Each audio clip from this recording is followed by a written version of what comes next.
स्वर सुधा मंच पर प्रस्तुत है राजस्थान के प्रसिद्ध लेखक विजय दान दैथा की पुस्तक राजस्थानी की कहावती कथाएं से कहावत। अरे ओ तो दर्जी लूटो। अरे यह तो दर्जी लूटो। इसकी संदर्भ कथा है। एक आम रास्ते पर घनी झाड़ियों के झुरमुट में चार चोर राहगीरों से लूट खसोट करते थे। एक या दो राहगीरों का तो बचना ही मुश्किल था, पर अकेले ठाकुर या सरदार की ओर कड़ी नजर से भी नहीं देखते थे, झुककर अभिवादन करते थे। एक दिन सांझ के झुटपुटे में टप टप घोड़े पर एक सवार दिखलाई पड़ा। काठियावाड़ी कमेत घोड़े पर शान से बैठा हुआ, बाएं हाथ में लगाम और दाहिने में चांदी की छड़ी, बाकी मूछें, फपती कद काठी। एक चोर ने फुसफुसाते हुए कहा, कोई ठाकुर आ रहे हैं।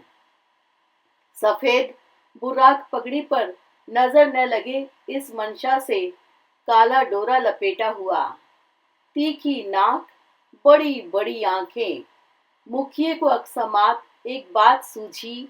पास आते ही उसने जमीन पर झुकते हुए जोर से अभिवादन किया, खम्मा घड़ी अंदाता। तब घुड़सवार ने भी सकुचाते हुए घोड़े की गर्दन तक सिर झुकाते हुए अभिवादन का जवाब दिया। तत्काल ही मुखिए की गिद्ध दृष्टि सफेद पगड़ी में घुसी सुई पर पड़ी। चमकती सुई में स्याह डोरा लटक रहा था। मुखिया अधेर असली बात समझ गया। साथियों को हाथ का इशारा करते हुए जोर से बोला, अरे यह तो दर्जी, लूटो इसे। फिर काहे की ढील। चारों ने मिलकर दर्जी से सारा धन माल छीन लिया। सहस्त्र चोरों से सामना करने के लिए सुई का जोर पर्याप्त नहीं था। बिना किसी विरोध के उसने चोरों को घोड़ा तक सौंप दिया। जिंदा रहेगा तो अमीर उमरावों के वस्त्र सिएगा और गुजारे लायक कमाई कर लेगा। सलामत रहे सुई डोरा और कैंची।